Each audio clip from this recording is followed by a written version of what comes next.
우리가 사도행전 16장을 몇 주간 쭉 살피면서 우리 특세 때에 하나님 앞에 간절히 기도했던 그 기도를 하나님께서 어떻게 응답하셨는지 구체적으로 살펴왔습니다. 응답하시는 하나님, 좋으신 하나님, 한없는 은혜를 베푸시는 하나님이 분명합니다. 그래서 오늘 그것을 전체적으로 마무리를 하면서 여호와 이레, 이것으로 우리를 응답하시고 인도하시는 하나님. 하나님은 우리에게 청사진을 주지는 아니했습니다. 청사진을 준들 이해를 못합니다. 그 청사진대로 만들어지는 과정을 우리에게 스텝 바이 스텝, 단계별로 우리에게 차근차근 알려주신 것이 사도행전 16장이었습니다. 그래서 여호와 이레였습니다. 이 여호와 이레를 차근차근 받으며 그 여호와 이레는 곧 하나님의 인도하심이죠. 한 걸음 한 걸음 인도하심이죠. 그래서 이 여호와 이레대로 받고 그 이레로 주신 대로 순종하며 한 걸음 한 걸음 나아갈 때에 청사진이 있습니다. 결과가 있습니다. 하나님께서 무엇을 이루어 주시고자 하는가, 거기에 쑥 이르게 됩니다. 바울이 그 일행들과 함께 사도행전 15장에서 다 결심을 했죠. 우리가 복음을 전하고 왔던 그 사람들, 그들이 어떻게 지내는가 가서 살피자. 그리고 그들이 온전하게 설 수 있도록 우리가 할 일을 해야 되지 않겠나 뜻을 정했습니다. 그 뜻을 정하고서 자기 일행들과 함께 출발을 했죠. 그 첫 단계를 말하는 것이 사도행전 16장이었습니다. 바울이 뜻을 세우고 그리고 그 뜻을 실천하기 위하여서 순종을 결심했을 때 하나님의 인도하심이 차근차근 있었습니다. 그 결과물이 뭐였는가 나타난 것 첫 번째 것이 빌립보 교회였습니다. 사도행전 16장 40절에서 거기서 볼 때는 참 일상의 한 순간이죠. 이제는 헤어질 때가 되었으니 작별 인사를 하고 빌립보에서 할 일을 다 했다 싶으니까 그리고 작별 인사를 하고 떠나는 겁니다. 보내는 자의 아쉬움, 떠나는 자의 그 아쉬움. 그러나 하나님의 영광을 위하여 뜻을 세운 대로 각자의 시간과 각자의 위치를 인정하고 아름다운 작별을 했습니다. 그런데 그 과정들을 거치면서 열매가 맺어진 것, 그게 빌립보 교회였습니다. 우리가 빌립보서 1장 1절에서부터 11절을 읽어보니 참 아름답지 않습니까? 그죠? 참 아름다운 교회입니다. 저는 이 빌립보서를 내가 목회를 하던 교회, 있었던 그 교회에서 언제나 이 빌립보서는 다 진지하게 강의를 한 절 한 절 해왔던 본문입니다. 그래서 이 1장 1절부터 11절을 보면 참 아름다움이 거기에 넘치고 있죠. 그런데 앞에서 우리가 쭉 지금까지 보았던 것처럼 바울이 이런 교회를 세우겠다 하는 청사진이 없었습니다. 이런 교회를 세우겠다, 이런 조직을 만들고 이런 건물을 짓고 이만한 사람들을 모아서 그 다음에 어떤 성격의 사역을 하는 공동체를 만들겠다, 이런 청사진이 없었습니다. 그런 걸 몰랐습니다. 바울은 단지 그가 세운 뜻은 뭐였습니까? 하나님과 교제 관계 안에 사람들이 머물 수 있도록, 이 하나님과의 교제 관계 안으로 사람을 초청하고 그리고 그 사람들이 하나님과의 관계라는 게 있고 그 관계 안에 머물 때에 하나님과 진정한 교제가 이루어지는 것, 이걸 전해주고 싶었던 거예요. 자신이 그렇게 다 변화되고 나니까 하나님과의 관계 안에서 하나님과 교제하는 인생이 되고 나니까 인생이 싹 새롭게 리모델링이 되어버리는 거예요. 그리고 아주 복잡한 거미줄과 같은 이러한 구조 속에서 자기 자신의 프로모션을 추구해 나가던 그 피를 말리는 경쟁 구도 속에 자기 존재감을 지키려고 하던 거기서 얻지 못했던 평안, 진정한 인생의 의미, 그리고 진정한 자존감, 그리고 내일이 기다려지는 오늘의 가치, 이걸 드디어 알게 된 거예요. 그래서 바울이 이것이야말로 복음이다, 이것이야말로 진리다, 이것이 인간의 문제를 푸는 해답이다, 이걸 분명히 알고 그리고 자기는 뜻을 정한 겁니다. 하나님과의 관계 안에서 하나님과 교제를 나누는 이런 인생이 되도록 사람들에게 전해야 되겠다. 이게 전해지고 이걸 사람들이 알게 되면 자신이 변화된 것처럼 그들도 그렇게 변화될 것을 믿었기 때문에 그렇게 뜻을 정했던 겁니다. 그것뿐이었습니다. 바울이 어디에 교회를 짓고 어떻게 사람을 모아서 어떤 조직을 만들고 뭐 이런 것은 없었습니다. 단지 하나, 다시 반복하지만은 하나님과의 교제 관계가 있다 하는 이것을 사람들에게 전하고 사람들을 그 삶 가운데로 초청하여 그들이 그렇게 살도록 돕고자 하는 것. 그게 바울의 눈에는 한 개인의 인생의 문제를 새로 정리하는 길이고, 그리고 사회를 정말 희망이 넘치고 사람의 진정한 가치를 인정하고 그 가치를 나누는 사회 변혁의 진정한 길인 것을 그가 믿었기 때문에 그는 이 뜻을 정했던 거예요. 그리고 이걸 위하여서 바울은 뭘 했습니까? 이 뜻을 이루기 위해서 우리가 사도행전 16장을 5주간 살펴왔죠. 헌신했습니다. 이 목적을 위해서 헌신했습니다. 단지 열심히 사는 그 속도감으로 자신의 불안감을 없애기 위한 헌신이 아니고, 이리 되면 이 헌신은 사람을, 그 인생을 태워 죄가 되게 만들지 결과는 아무것도 남기지 않습니다. 바울은 이 목적을 위하여서 헌신했습니다. 디모데의 헌신을 통해서 보았죠. 그리고 두 번째는 뭘 했습니까? 진로를 결정했습니다. 단지 외양을 갖추고 스펙을 쌓아서 그 안에서 막연한 자기의 감성적 위안을 얻기 위해서 무슨 껍데기를 채우는 이런 것을 위해서 진로를 두고 고민하고 이게 아니었습니다. 이 목적을 이루는데 필요한 진로를 고민하면서 결정했습니다. 그래서 그게 뭐였습니까?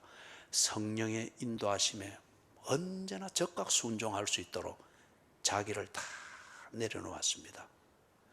복잡하게 고민을 만드는 여러분, 대안이 여러 개 있으면은, 선택할 수 있는 게 여러 개 옷장에 걸려 있으면은 옷 입을 때마다 고민입니다. 옷 입을 때마다 고민이에요. 그래서 저는 제 옷장에 똑같은 색깔, 똑같은 타입, 그래서 예배에 딱 교인들에게 방해가 안 되도록 단정하게 보일 수 있는 그 딱 디자인을 해서 똑같은 색깔, 똑같은 스타일, 그 양복 5벌만 딱 걸려있기 때문에 딱 열고 옷 입는데 고민이 없습니다. 그냥 집히는 대로 입으면 뭐 똑같은 거니까. 그죠? 선택이 많으면 진로를 결정을 못합니다.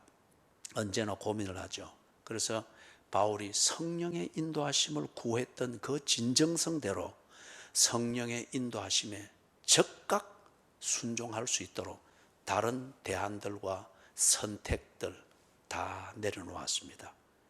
그러니 바울이 성령의 인도하심대로 그의 진로를 쫙쫙 그렇게 전진해 나갔죠. 그 다음에 우리가 세 번째 보았던 것이 뭐였죠? 자원을 사용하는 겁니다. 환경을 사용하는 겁니다. 목적을 성취하는데 꼭 필요한 대로 바울은 자기가 가진 자원, 자기가 사용할 수 있는 자원이나 환경을 선택했고 집중하였습니다.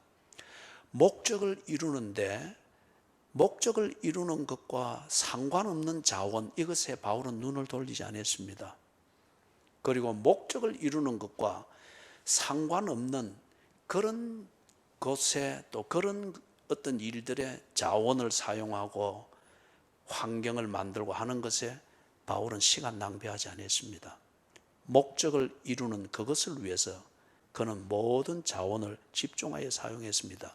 이게 루디아를 만나서 루디아를 통해서 제공되어지는 그 환경과 자원을 사용하던 바울의 경제죠. 바울의 경제학이었죠. 그죠? 참 중요한 교훈입니다.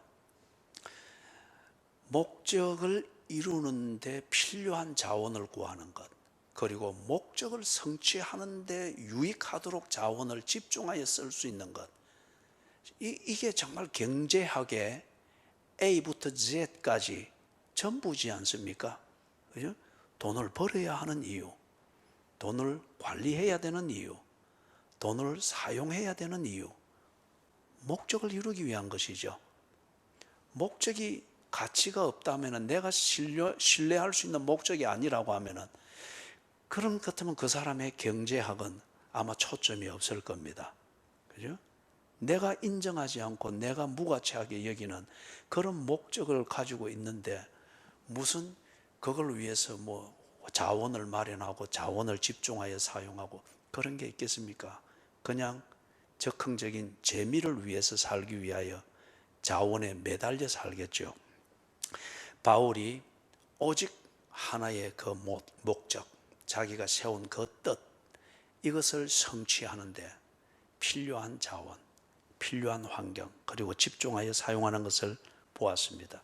네 번째 보았던 것은 자부심이 있었습니다. 담대했습니다. 소신이 있었습니다. 그렇죠. 내가 목숨을 걸 만한 목적이 있고 그 목적에 집중된 삶을 살고 있다. 그 사람은 절대 열등의식 안 가집니다. 그 사람은 결코 우울증 걸릴 리가 없습니다. 그 사람은 결코 초라하게 처신하지 않습니다. 바울이 집이 있었습니까? 뭐 자가용이 있었습니까? 뭐가 있었습니까? 그죠? 그것에 개의치 않았습니다. 왜냐? 바울은 자기가 목숨을 걸고 인생을 걸 만한 뜻을 세웠고 그 뜻을 성취하는 데 가장 적합하게 스스로 정리해서 살기 때문에 자기의 행색이든지 가진 것이든지 이런 것을 비교해가지고 무슨 열등의식을 가지고 조바심을 이럴 이유가 없었습니다. 뜻을 이루는 그것에 집중하여 있느냐, 이것을 두고 늘 자기를 성찰하였고 그것에 집중하여 살기 위해 최선을 다하고 있다고 하면 바울은 언제나 자부심이 있었습니다. 담대했습니다. 소신이 있었습니다. 누구 앞에 설지라도 주눅들지 않았습니다. 그가 긴장하는 것은 내가 세운 뜻대로 집중하고 있는가, 그리고 이 목적을 이루기 위해서 내가 나답게 처신하고 있는가, 그것이 언제나 바울이 긴장하는 초점이었지, 다른 주변 것 가지고서 그렇게 시간 낭비하지 아니했습니다. 그리고 이게 우리가 네 번째 보았던 것, 그거죠. 예수 이름의 권세였습니다.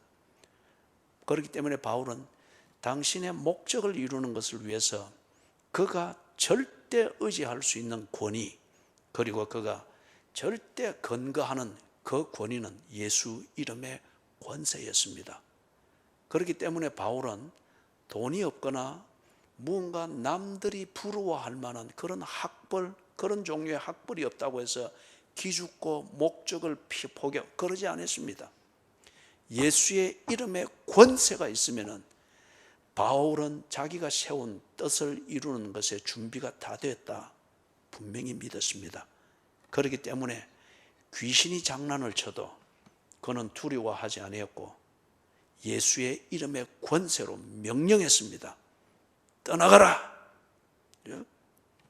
바울의 목적을 향한 그 걸음을 막을 장애물이 없었습니다. 그는 예수의 이름의 권세라는 이것 가지고 자부심과 담대함과 소신을 가지고 꾸준히 걸어나갔죠. 다섯 번째 보았던 것은 무엇입니까? 고난을 피하지 아니했습니다. 여러분, 목적이 고상하면 고상할수록, 그리고 그 목적에 대하여 내 소신이 분명하면 분명할수록, 세 번째, 그 목적에 집중된 그 걸음을 분명히 하고 있으면 있을수록 장애물은 분명합니다. 그리고 장애물을 넘어가야 될 고난도 분명합니다. 분명합니다. 목적을 향한 내 걸음과 일상의 삶의 소신이 분명하면 분명할수록 나에 대한 저항은 더욱더 크고 분명합니다. 허리멍텅하게 살면 고난을 당하지 않습니다. 고난을 느낄 때마다 피해 다니기 때문에, 그죠? 단지 그 사람이 가지는 피곤한 삶은 뭐죠? 늘 잔머리 굴리느라고 피곤한 거요. 구실과 변명을 만드느라고 덜 피곤하고 눈치 보고 늘 이리 사람들 눈치만 보게 되고 분위기만 보게 되고 그런 거죠. 허리멍텅하게 사는 사람, 변명과 구실을 만들며 사는 사람은 목적을 이루는 데 있어서 반드시 겪어야 될 그런 분명한 고난, 분명한 장애물, 이런 것은 만나지 않습니다. 그렇기 때문에 그가 얻을 결과는 없습니다. 그러나 소신이 분명하고 목적이 분명하고 그것에 집중되어진, 그게 분명할수록 고난은 분명히 있습니다. 그리고 장애물이 분명히 있습니다. 내가 넘지 않으면 안 될 장애물이 분명히 있습니다. 그리고 그 장애물이나 고난은 결코 목적을 향한 내 소신을 실패를 만들 수가 없습니다. 고난과 장애물이 목적에 집중된 내 소신을 이길 수가 없습니다. 단지 위협을 줄 뿐이죠. 바울은 이럴 때에 피하지 않았습니다. 대개 사람들이 그렇지 않습니까?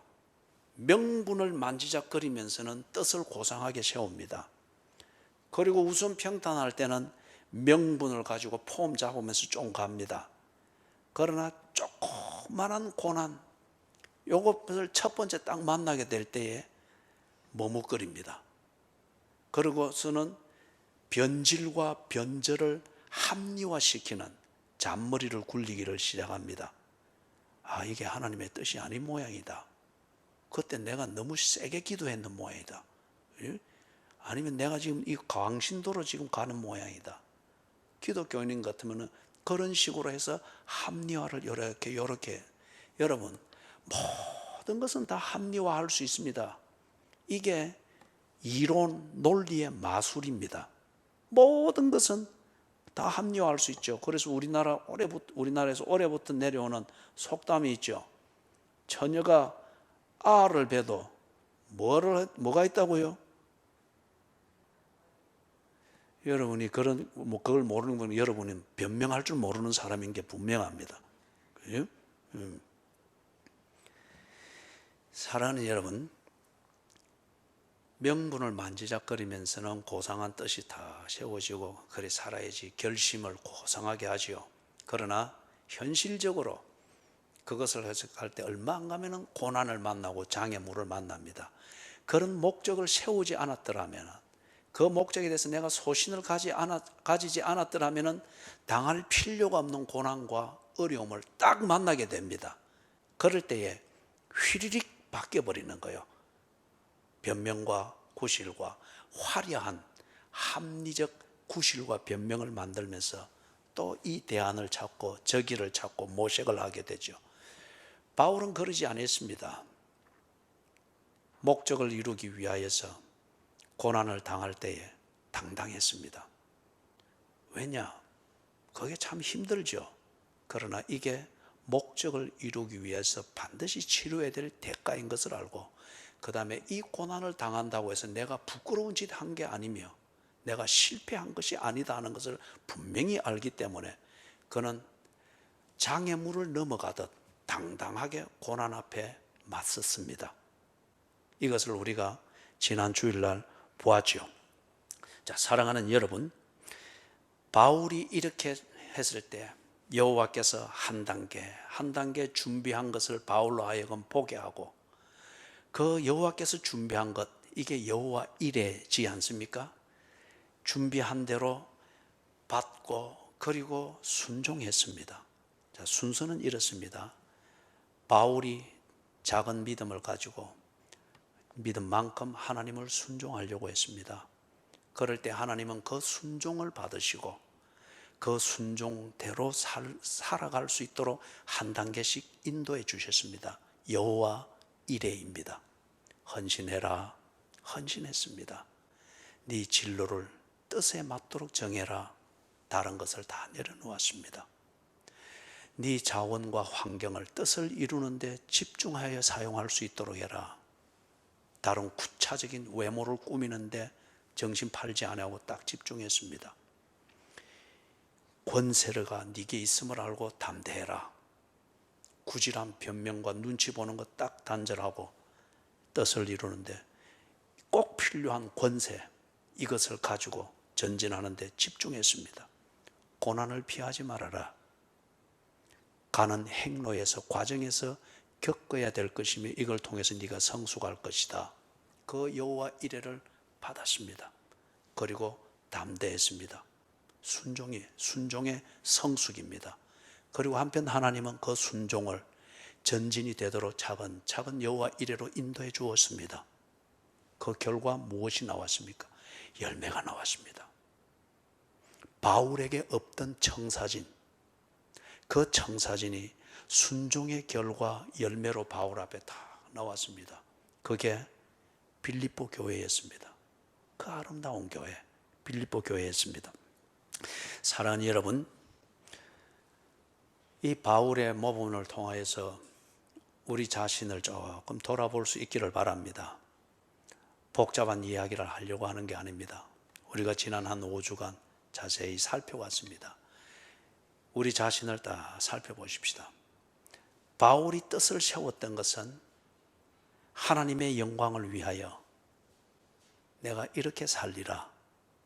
하나님의 영광을 위하여, 하나님의 영광이 드러나는 그 삶을 위하여 나는 이렇게 살리라. 이게 뜻을 세우는 겁니다. 목적을 정하는 겁니다. 그런 다음 바울은 하나님의 영광을 위한 목적에 합당하게 처신할 것이라. 그리스도인답게 처신할 것이라. 하나님의 영광이 드러나는 것, 그 목적을 성취하는 그것에 합당하게 나는 처신하겠노라. 이 뜻을 정하고 처신을 딱 정한 뒤 하나님이 차근차근 주시는 대로 헌신하고 진로를 정하고 그리고 자원과 환경을 그 목적에 맞도록 집중하고 그것에 그 목적을 성취하는 데 필요한 권세를 그렇게 사용하고 대가를 치르는 삶을 피하지 아니했을 때 결과가 있었습니다. 그것은 하나님이 여호와 이레로 주시는 하나님의 뜻을 이루는 결과였습니다. 인간 바울의 입장에서 볼 때는 참 과분한 것이었죠. 바울이 한 것은 순간순간 하나님의 뜻을 깨닫는 대로 순종했을 뿐입니다. 결과는 하나님이 만들어 주셨습니다. 너무도 아름답게 만들어 주셨습니다. 여러분, 하나님의 영광을 위하여 뜻을 정하십시오. 하나님의 영광을 위하여 가정을 세우는 이런 뜻을 가져보십시오. 하나님의 영광이 드러나는 부부 생활, 그렇게 뜻을 세워보십시오. 하나님의 영광이 드러나도록 나는 자녀를 양육하겠다. 뜻을 정해보십시오. 하나님의 영광이 드러나는 교회를 위하여서 나는 내가 교인의 할 일을 이렇게 하리라. 뜻을 정해보십시오. 그래 될 때 여러분은 하나님의 영광을 보게 되는 열매, 내가 청사진을 만들 수 없는 그 과분하다고 말하는 그 아름다운 열매를 보게 될 것입니다. 하나님의 영광을 위하여 그리스도인답게 내가 처신하리라. 다시 말해서 하나님의 영광을 위하여 뜻을 정한 이 명분은 있어되 하나님의 영광을 가리지 아니하도록 내가 직장 생활 이리 해야지, 가정에서 이렇게 해야지, 부부간의 대화를 이렇게 해서 내 말버릇 때문에 하나님의 영광이 가리워지는 이런 일이 없도록 해야지, 처신을 결심하십시오. 그럴 때에 하나님께서 여러분의 그 목적을 이루고 그 목적에 합당하게 처신하고자 결심한 것을 실천할 수 있도록 여호와 이레로서 한 걸음씩 인도해 주실 것입니다. 그 목적을 이루는 데 필요한 헌신이 무언가를 보여줄 것이고, 그것을 순종할 때에 그 목적을 이루는 데 필요한 진로를 어떻게 해야 하는지, 어떤 문화를 배워야 되는지, 어떤 생활 패턴을 만들어야 되는지 진로를 인도해 주실 겁니다. 그 진로를 받기 위해서 여러분, 다른 잡다한 잔머리를 굴리도록 만드는 여러 가지 선택들을 놓아버리십시오. 그럴 때 여러분이 진로를 인도하시는 성령님의 일하심을 보게 되고 듣게 될 것입니다.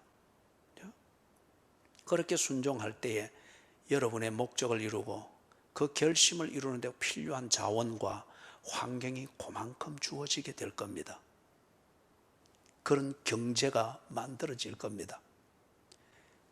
그리스도인의 권세를 잊지 마십시오. 어떤 환경과 자원이 얼마만큼 주어지더라도 목적을 위해서 집중하여 쓸 수 있도록 하나님이 주시는 하나님의 자녀된 권세, 이것을 절대 잊지 마시라고요. 그 권세, 이걸 잃어버리면은 많은 돈과 좋은 학벌과 좋은 건강을 가지고도 늘 사는 것은 박쥐처럼 초라하게 삽니다. 눈치나 보려고 하고 여론이나 보려고 하고 초라하게 살죠. 하나님이 내게 주신 권세, 기도하는 권세, 금식하는 권세, 주의를 지키는 권세, 성경을 읽을 수 있는 권세, 하나님이 깨닫게 해 주신 대로 살고자 하는 이 권세, 세상이 내게 줄 수 없으나 예배를 통하여서 내게 주시는 깨달음의 권세, 이 하나님과의 소통이 이루어지고 있는 이 권세를 내가 분명히 믿고 이 권세대로 하나하나 해볼 때마다 결과가 있는 이 경험이 축적되어진 근거 위에 선 이 믿음, 이 권세가 있을 때 당당할 것입니다. 담대할 것입니다. 소신이 있을 것입니다. 그럴 때에 어떤 고난 앞에서도 비굴해지지 않을 겁니다. 오히려 분명한 고난, 주제가 있는 고난이 있을 때에 오히려 기뻐할 것입니다. 아하! 하나님께서 나를 목적에 이르도록 또 한 걸음 인도하시는구나. 이 풍랑인연하여 더 빨리 가리라. 이게 그리스도인이 고난 중에서도 즐거워하는 것이죠. 사랑하는 여러분, 우리가 함께 공동체 되어 교회를 섬기는 이것도 역시 마찬가지입니다. 우리가 성령의 인도하심, 둘째 주에 할 때 그 부분에 대해서 진지하게 이야기를 했죠. 큰 교회를 세운다, 많은 사람을 모은다, 재정을 이만큼 늘린다, 이런 거 없애기 위해서 우리는 수입 예산 세우지 않습니다. 또는 건물을 이리 짓는다, 아니면 이리 간다. 이 청사진이 부질없는 것이라는 거죠. 그 자체가 무가치하다는 것이 아니고 그 이전에 먼저 되어야 될 게 뭐였습니까? 하나님이 진로를 인도하신다, 이 믿음입니다. 그리고 하나님께서 성령의 인도하심을 통해 어떻게 인도하든지 그것이 하나님의 뜻이고 우리의 갈 길이다 하는 이것을 알고 적극 순종할 수 있도록 모든 얽어매는 것들을 다 내려놓는 것, 이것에 대해서 우리가 깊이 상고했습니다. 그죠? 그럴 때에 우리가 같은 공동체로서 교회를 섬겨가는 이 면에서도 우리가 이 부분에 있어서 뜻이 같아야 합니다. 하나님이 청사진을 가지고 계신다. 하나님께서 나의 교회 생활을 통해서 내가 꼭 받아야 할 복과 은혜를 주신다. 이 기대, 이것을 가지고서 하나님께서 관리하시고 나를 인도하시기 위하여 만든 이 공동체, 이 속에서 나의 교회 생활에 대하여 하나님이 인도함이 있을 때 나는 적극 순종할 것이다. 이 준비를 하는 겁니다. 이런저런 계산들을 다 내려놓고 그럴 때에 여러분은 자신은 황폐화되어지고 교회 조직체로서의 교회가 황홀해지고 뭐 커지고 그거는 의미 없는 겁니다. 하나님은 결코 하나님의 영광을 위하여 뜻을 세운 자의 교회 생활을 그렇게 만들 리가 없습니다. 하나님의 영광을 위하여 뜻을 세우고 하나님의 영광에 합당한 목적을 이루기 위하여 나는 그리스도인답게 처신하리라 뜻을 세운 그 사람의 영광을 위하여 그 사람에게 과분하게 여겨질 정도의 그 거룩한 열매를 맺게 하기 위하여 당신에게 필요한 교회 환경을 만드실 것입니다.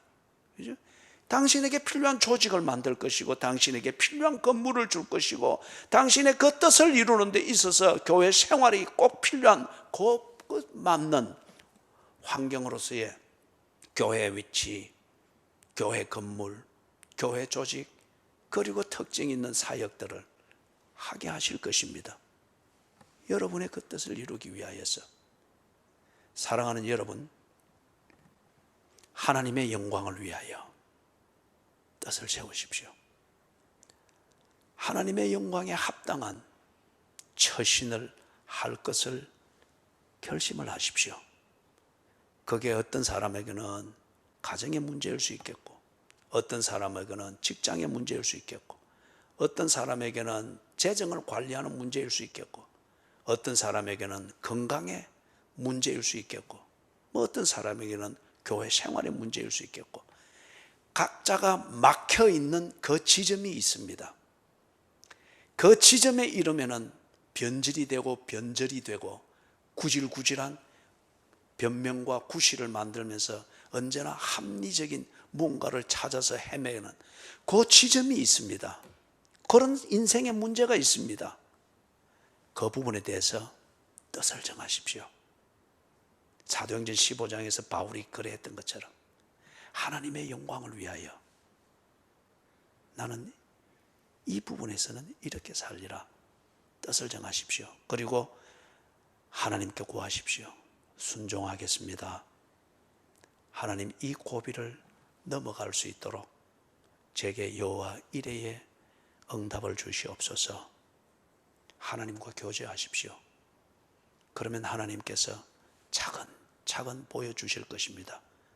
그럴 때에 하나님이 보여주시고 그리고 하나님 앞에 여러분이 세운 그 뜻을 이루는 것에 집중되는 헌신을 하십시오.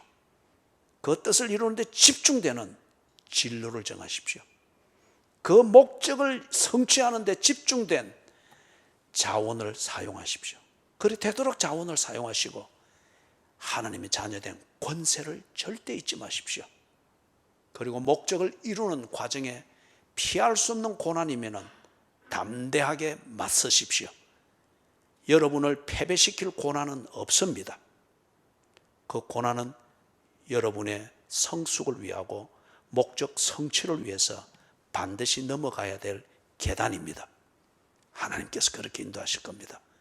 그럴 때에 바울이 과분하게 여겨져서 그 감탄 어린 그 고백을 서두에 꺼내는 것처럼, 그래서 빌립보 교회를 세워지는 걸 보는 것처럼 여러분이 지금까지 넘지 못했던 그 인생의 고지혈정 그것처럼 묶여있는 그 부분을 넘어가게 될 것입니다.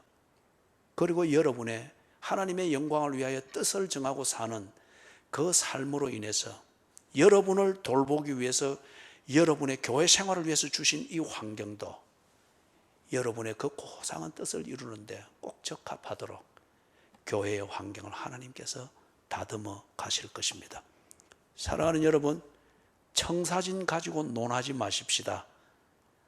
누구도 청사진을 만들 수 없고 그 청사진을 책임질 수 있는 인간이 없습니다. 하나님의 영광을 위하여 나름대로 각자 최선을 다하여 뜻을 정할 것뿐입니다. 그리고 하나님 앞에 우리의 진정성을 드릴 것뿐입니다.